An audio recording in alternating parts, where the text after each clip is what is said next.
ఈ 5 yearsగా ఎక్కడే కానీ ఒక క్రైమ్ కానీ ఒక ఇది కానీ జరగకుండా మనం అందరికీ తోడుగా ఉండాలా, హెల్ప్గా ఉండాలనే ఒక ఆలోచనతో చేయడం జరిగింది.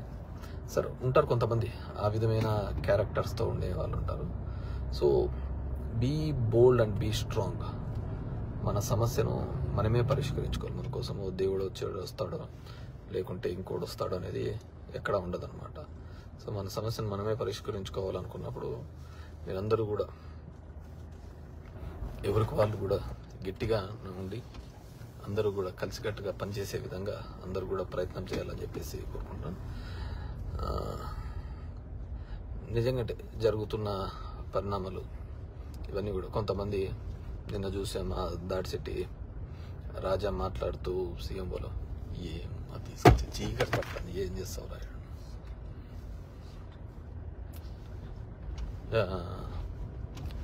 మాట్లాడుతూ చెప్పాడు.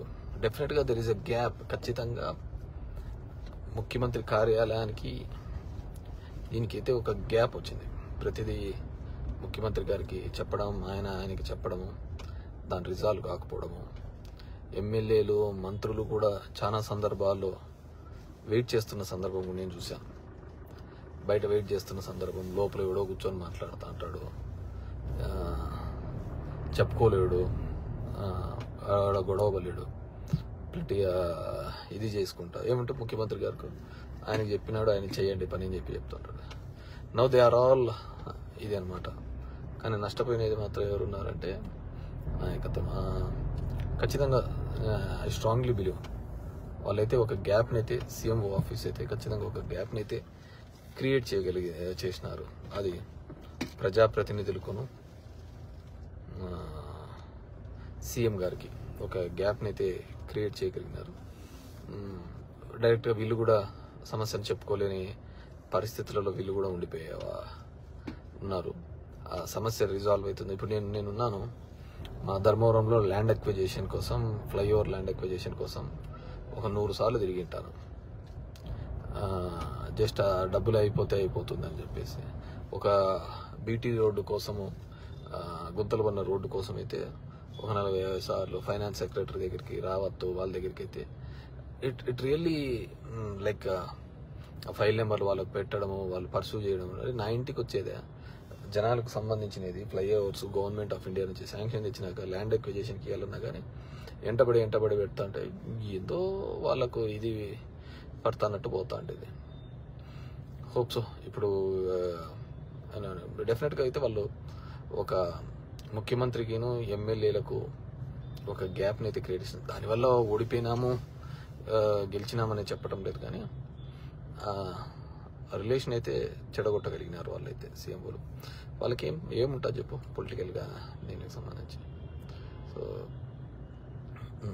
సో నేను నిన్న రాజా చెప్పిన దాన్ని ఖచ్చితంగా ఏకీభవిస్తా. సో నేను అంత కఠినంగాను ఇది చెప్పలేను, కానీ చాలా సందర్భాల్లోనూ కూడా నేను మాట్లాడినాను. నేను అందుకే దాని దగ్గర పోవడం కూడా తగ్గించినాను. నేను చెప్తున్నాను, ఒక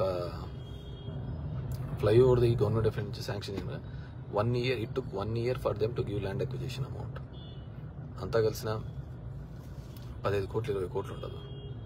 దాన్ని ఇవ్వడానికి కూడా అంత టైం తీసుకొని చేసే కార్యక్రమం చేయడం జరిగింది అనమాట.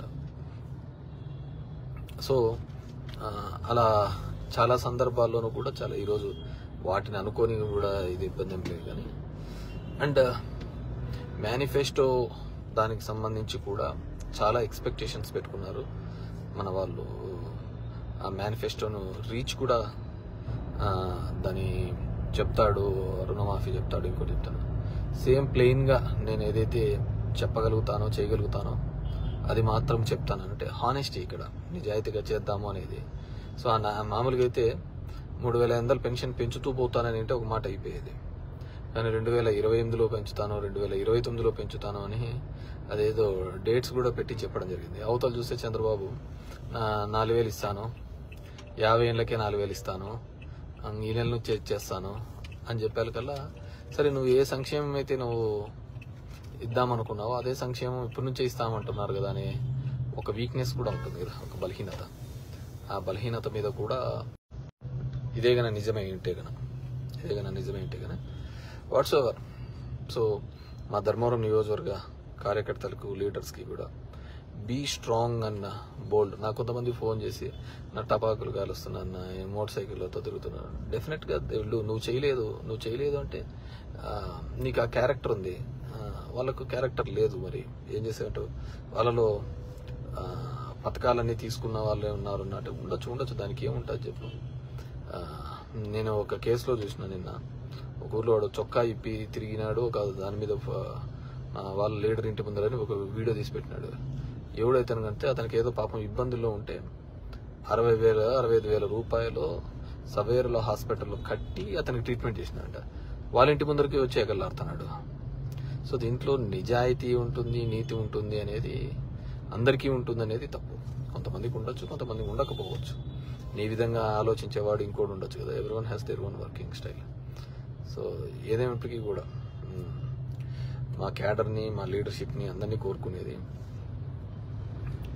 టఫ్ సిచ్యువేషన్లో we have to be bold, స్ట్రాంగ్గా ఉండి దాన్ని ఎదుర్కోవడానికి, డెమోక్రటిక్ వేలో ఎదుర్కోవడానికి ఉండాలి తప్ప ఎవరో వస్తారు, ఎవరో చేస్తారు అనేది. ఎందుకంటే this 5 years is toughest time and challenging time to prove our self. Tough time and challenging time to prove our self. ఎవరు దీంట్లో ఇది కాదు. 23 సీట్స్లో ఉన్నప్పుడు అతను బౌన్స్ బ్యాక్ అయినాడు. 2 సీట్ల నుంచి 151 సీట్లకు మనం బౌన్స్ బ్యాక్ అయినాం. సో పొలిటికల్ సిస్టంలో ఏదైనా కానీ జరుగుతుండొచ్చు. But I need break for some time. That means దీని నుంచి, ఈ అన్ఎక్స్పెక్టెడ్ దాని నుంచి కూడా, ఎందుకంటే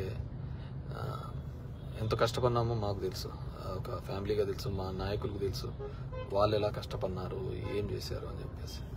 సో దయచేసి నన్ను మీట్ కావడానికి రావద్దండి అని చెప్పేసి కోరుకుంటున్నాను. బికాజ్ నాకు I don't want that sympathies. నన్ను చూసి జాలి పడ్డం కానీ, బాధపడ్డం కానీ నాకు నచ్చదు. సో నాకు నచ్చదు. మీరు బాధపడి, మిమ్మల్ని చూసి నేను బాధపడి, I want to come out of that. దాని నుంచి నేను ఎంత త్వరగా బయటకు వస్తే నేను అంత త్వరగా మళ్ళీ రెగ్యులర్ వర్కింగ్ స్టైల్లోకి వెళ్ళడానికి వీలుంటుంది. అది రాకూడదంటే నాకు సానుభూతులు వద్దంటే నన్ను దయచేసి కొన్నాళ్ళు ఒంటరిగా వదిలేస్తే I will come out of that. అందుకే కొన్ని రోజులు ప్లీజ్, మీకు ఏ సమస్య ఏదున్నా కానీ నేను ఎలవేళ్ళ అందుబాటులోనే అంటాను. Just let me know. ఎందుకంటే నాకు వేరే విద్య తెలియదు. నాకు రాజకీయం తప్ప వేరే విద్య తెలియదు. నాకు సర్వీస్ తప్ప వేరేది ఏమీ తెలియదు అనమాట. సో దానికి ఎందుకంటే ఈ ఎలక్షన్ జరిగిన ప్రాసెస్ కూడా మీకు తెలుసు. ఎలక్షన్ కమిషన్ ఎంత హై హ్యాండ్గా ఏ విధంగా ముందుకు బుల్డోజ్ చేసుకుంటూ పోయిందో, హౌ ద ఆఫీసర్స్ అందరూ ఏ విధంగా ప్రవర్తించారు ఏందని చెప్పేసి. సో చూద్దాం. ఈ 5 years మనం ఫేస్ చేసుకోవాలి. ఎవరికి వాళ్ళు మీకుగా మీరు ఒక సమస్యను రిజాల్వ్ చేసుకునేంత కెపాసిటీకి రావాలి. ఇప్పుడు నేనున్నాను, నా 16 years నేను రాజకీయాల్లోకి వచ్చినప్పుడు ఐఎమ్ అలోన్ ఇన్ ధర్మవరం. ఈరోజు ఆ ధర్మవరంలో ఇంతటి నెట్వర్క్ని, ఇంత వ్యవస్థను తయారు చేసుకోగలిగినాను. సో ఆ విధంగా కూడా ప్రతి ఒక్కరు కూడా ఒక కష్టం ఉన్నప్పుడు మనము బయటపడే పద్ధతిని చూసుకోవాలని చెప్పేసి కోరుకుంటున్నాను.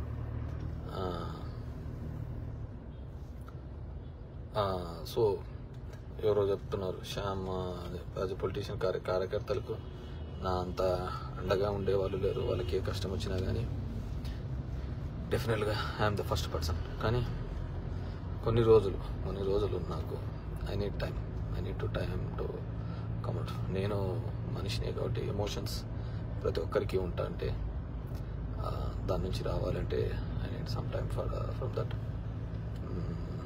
And that's it. సో ఈ ట్యాంపరింగ్ దీనిలకు ఇదని 5% అని అందరికీ ఉంటుంది ఆలోచన, ఇలా చేద్దాం అని. కానీ దాన్ని రిపేర్ చేసేవాడు కూడా వాని మనిషే కదా. ఎవడైతే తప్పు చేశాడో వాని మనిషి ఇది రిపేర్ చేసేది. సో వాడు ఈజీగా రిపేర్ చేయగలుగుతాడు సర్టిఫికేట్.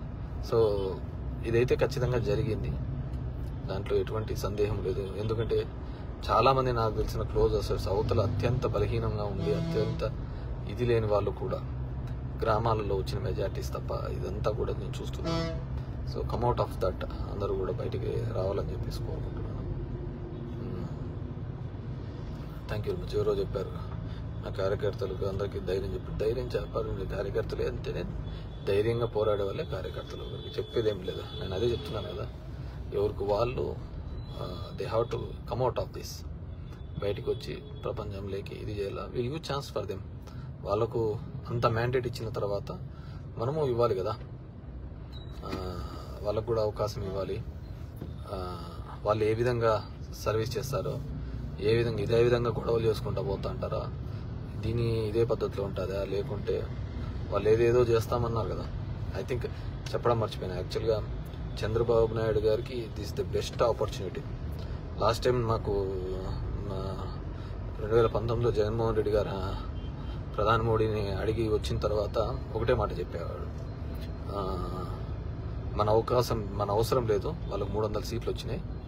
సో ఈ ప్రత్యేక హోదా అనేది సో మన అవసరం లేదు కాబట్టి మనం అడగలేకపోతున్నామని. కానీ ఇప్పుడు చంద్రబాబు నాయుడుకు రైట్ ఆపర్చునిటీ. ఎందుకు సరైన అవకాశం అంటే ఈయన లేకపోతే ఎన్డీఏ గవర్నమెంట్ ఉండదు. సో ఈయన లేనప్పుడు, ఎన్డీఏ గవర్నమెంట్ లేదన్నప్పుడు, ఎన్డీఏ గవర్నమెంట్ ఉన్నప్పుడు ఖచ్చితంగా మా స్టేట్స్ ఇవ్వండి అని చెప్పేసి అడగడానికి వీలుంటుంది.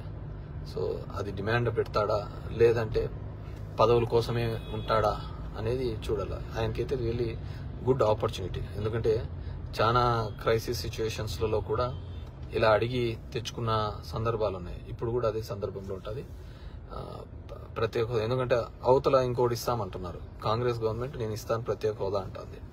సో ఇటువైపు పోతే ప్రత్యేక హోదా వస్తుంది, ఇటువైపు వస్తే పదవులు వస్తాయి. మరి పదవుల సైడ్ ఉంటాడో ప్రత్యేక హోదా ఉంటాడో వీ హ్యావ్ టు చెక్ అన్నమాట. సో ఎవరో ధర్మవరంలో ఎన్ని రోజులు రావున్నా అంటాను. సో అదేం లేదు, ఇట్ వోంట్ టేక్ టైం. ఒక 2-3 డేస్లో వచ్చేస్తాను. దానికి పెద్ద విషయం.